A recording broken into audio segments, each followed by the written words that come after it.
gentlemen, my colleagues from the Government of India, from the state governments, all leading representatives of industry, some of whom have worked with me on the awards jury this time, and Navneet Mendirata, who's editor of Economic Times, her team, all of them have put in a lot of hard work over the last few months and especially last few weeks. So you've heard Honorable Minister already. So on this cold morning, I don't want to go ahead with a very formal speech, but since the brief to me from Economic Times was to share, the global trends, what's happening around us, what's expected in India, I'll briefly, go through the structure of my talk will be on discussing, especially after the Black Swan event of the COVID, what are the major trends that we are seeing according to data on the global front? What are the trends we are seeing in our region, which is mainly the Asia-Pacific region, and how does India place there? And then lastly, what are the trends that we are seeing in our country, in India, and what are the prospects? So if we take the global trends, all of us are aware that the global travel took a hit, especially air travel and all modes of travel took a hit during the pandemic. Before the pandemic, the travel and tourism contributed 10.4% to global GDP and supported 334 million jobs. Despite challenges and the sector's recovery in 2021, valued at $7.7 trillion, this marked a 22% growth from the earlier year because of the effect of the pandemic. Although 23% behind the 2019 peak pre-pandemic, the recovery was strongest in Latin America, North America, and Europe, all nearing 2019 levels. That is, Latin America, North America, and Europe reached the 2019 levels in 2021. In 2022, the sector created 21.6 million new jobs globally, totaling 295 million, additions to the workforce, supporting 1 in 11 roles in the employment phase. International travel witnessed a true recovery, with spending up to 82%, reaching $1.1 trillion globally, though it was still well below 2019 levels, but significantly better than the year before. So anticipating another robust year this year, we are almost at the end of the calendar year, the World Travel and Tourism Council forecasts the travel and tourism GDP to grow by 23.3%, reaching 9.2% of the global economy, totaling $9.5 trillion and trailing only 5% behind the 2019 peak. So the recovery is almost complete, whereas the trail is only very little behind the peak. China's reopening is expected to contribute to this growth, with Latin and North America leading in full recovery. The sector is projected to generate 24 million new jobs by the end of the year, totaling 320 million jobs globally, and international spending is set to grow by 23%, reaching $1.36 trillion. However, we know there are currently challenges such as wars going on in certain parts of the world, economic uncertainties in certain parts of the world, labor shortages, and the challenges of the climate crisis. So therefore, there is a need to enhance capacity, connectivity, and of course, joint action by all in the sector to continue the trends globally. Now, in this transformation phase, everybody thought of rebuilding tourism, rebooting tourism, rethinking. There are certain trends that have emerged. And I'll just highlight some of the trends, transformational trends that one has witnessed in the post-pandemic era globally. One of them, of course, is over-tourism. Certain parts of the world are showing over-tourism. Some cities are showing over-tourism. And so seasonal adjustments and encouraging the exploration of less crowded destinations during off-peak periods are vital. Tourism education is needed to foster responsible behavior. And I think this will be music to the ears of Mandeep from the Responsible Tourism Society of India. He's always been talking about the pitfalls of over-tourism, and post-pandemic we have seen it in India and different parts of the world. There is a challenge of short-term rentals, which we are seeing in certain parts and certain cities in the world. The struggle between hotels and rental apartments is intensifying. I think regulations can ensure fair operations in this, and I think some regulatory efforts will be needed here to ensure fair operations. There is a rise of last-minute bookings. A lot of impulse travel is happening, which necessitates the need of dynamic pricing policies. A lot of online agencies and others are using algorithms. I think flexible cancellation policies are called for. Multi-generation travel is a unique feature now. Families are traveling together, creating a demand for personalized activities. So this calls for a particular set of accommodation facilities. Also, another feature is solo travelers who need local safety information, social events, and online communities. Workation, what people call staycations or workation, the digital nomads, blending work and leisure. This is a new trend, and this needs some infrastructure like high-speed internet, flexible check-in, check-out, and other things. And of course, the overarching theme is, which was also resonated in the G20, is the talk of sustainability. So everybody is talking about sustainable experiences, avoiding misleading practices, and pursue certifications. So I think this is somewhere where education and more interactions are needed for tourists, the environment, the communities, and the local economy. Now, if we shift to the Asia-Pacific context we've discussed the global trends and the global data. In Asia-Pacific, in 2022, the travel and tourism sector contributed 1.6 trillion to the regional economy. It was 50% below the 2019 peak. So if you compare it with the rest of the world, especially the Americas, it was still suffering, and that is mainly because of China and Japan. Japan opened up late, and China, there are still issues. The WTTC, the World Travel and Tourism Council, forecasts a 16% recovery, reaching over 2.6 trillion in 2023. And despite employing 155 million people in 22, which is a 15% shortfall, the sector is expected to fully recover lost jobs by the end of 2024 in Asia Pacific. So there is one more year. While globally we expect almost near recovery by the end of the year, Asia Pacific, all jobs will probably come back by 2024. Now there are lots of studies, but the most reliable one on the recovery indicates a gradual improvement in the Asia Pacific region. And the last quarter of 2023, last few months, have witnessed a robust increase, nearing 2019 levels. Recovery rates naturally vary across countries. South Asia is leading, experiencing only a 5% decline in Q4, which is driven by substantial restoration of international seat capacity, exceeding 2019 levels by 4%.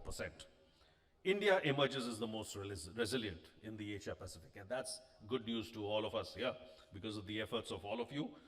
With a mere 1% decline in tourist arrivals and expected to reach 2019 levels by Q4 2023.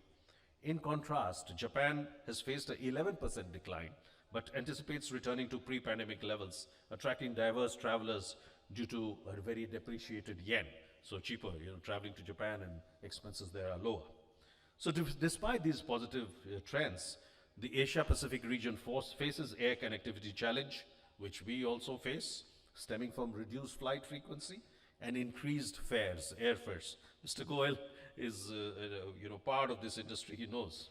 This impacts travel affordability and duration, impeding full tourism recovery. So the Asia-Pacific region holds advantages for recovery, gradual return of Chinese travelers, and the growth of both India outbound and inbound markets will be the key drivers in the future months for the Asia-Pacific region. Manisha will talk about it, but there were very important decisions which we saw in this year's union budget. Tourism found specific mention. 2-3 issues I'll mention. One, of course, was the selection of new 50 tourist destinations through the challenge method. The stepping up of investment in a concerted way for tourism infrastructure and amenities in border villages through the Vibrant Villages programs, and unity malls to be set up in the state capitals for prominent tourist centers throughout the country. And I'm sure during this year and the year next, you'll see the implementation of these key announcements by the Government of India. So the forecast for India, according to the data that I have indicated, India is of course poised for a strong recovery, which all of us are experiencing. Anticipated to contribute 16.5 trillion to the economy this year, just 3.5% below 2019 levels. The sector is expected to generate 1.6 million jobs in 2023, almost fully recovering from the pandemic losses.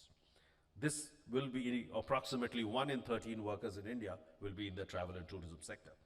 So the future projections indicate sector expansion, contributing 36.8 trillion Indian rupees to the GDP by 2033, about 7% of the economy, and employing over 58.2 million, with 1 in 10 workers engaged in the sector. So the near-term projection is also of growth, giving more jobs and increasing the GDP contribution of the sector.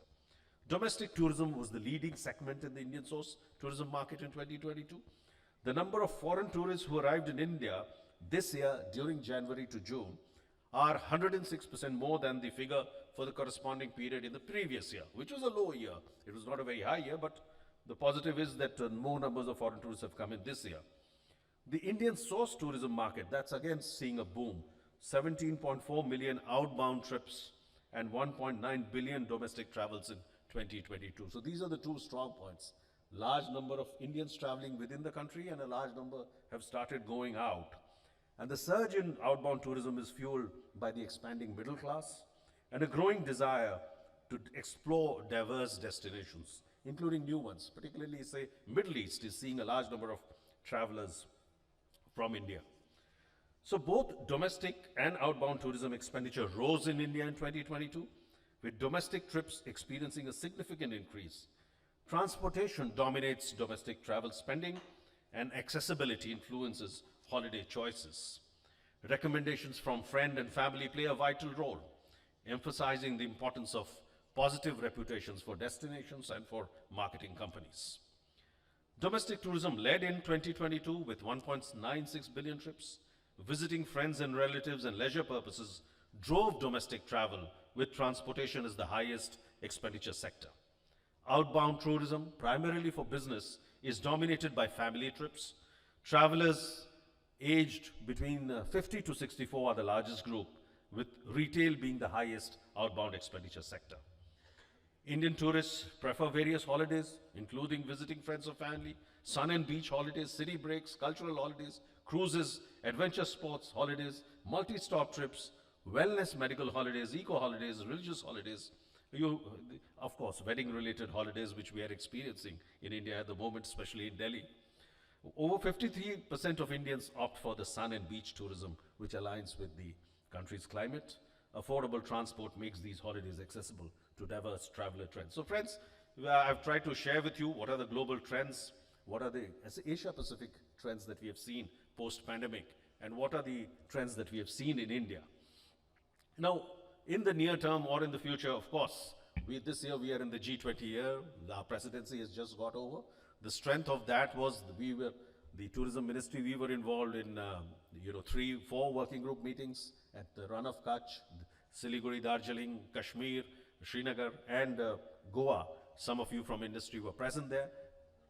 Mr. Menon from Thomas Cook was our partner in organizing these events, and some of you from the media were also present at these events. So that was a major challenge, and that the country has come out very well. And we've indicated the strength of the country, because the G20 was not focused on just major, metro stations or major metro places, but it was spread out. 200 meetings were held in almost 60 locations throughout the country, and that showed the strength of the country in hosting these kind of international level conventions. That we had the requisite convention facilities, we had the required air connectivity, and we had the hotel accommodations and the associated facilities that are required for hosting such international events. And I think that will be a positive for conveying India's impression as a place where these kind of international meetings can be held very easily. Secondly, we all know that in the global scenario of, talk of inflation, recession, our economy is emerging as a bright spot. Our growth rate is one of the highest. where if you look at the figures from Europe or America, and the projections of everyone are that India is on the trajectory of continual growth for the next, few decades.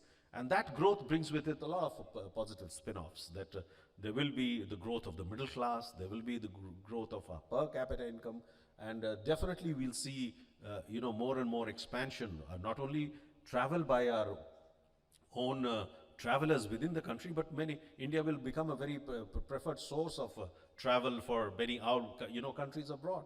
You are seeing that especially countries in Southeast Asia are now making it very easy for Indians to come. Indians can come visa-free. Recently Malaysia announced it, Indonesia announced it, Middle East. They're all now looking at, travelers from India. When I was in office in tourism, I know that one of the countries in the Middle East, one of the principalities in the UAE came up and settled and set up offices in India. And they're trying to look for brand ambassadors from India, either cricket or movie stars, because they want to project themselves as a major destination for Indians. So, the Indian traveler is going to be the flavor of the season, not only within the country, but also abroad. So, I think in conclusion, I can say the strong recovery, the growth expectations of the economy, and global growth expectations call for, more collaborations among all the players. You have to work together, industry, government, semi-government, the local destinations, because we have to project and show. The G20 was an example that we were able to show that, we have 60 destinations that we do. So I think in the future we'll have to take that approach of collaboration and find new solutions to the problems as they come across. And I'm sure with these, we all can look forward to better and period of higher expectations and better growth in the near term and in the long term. With these words, I wish the Economic Times success for the conclave that they've organized and for the awards that they are going to distribute in the evening. My best wishes. Thank you.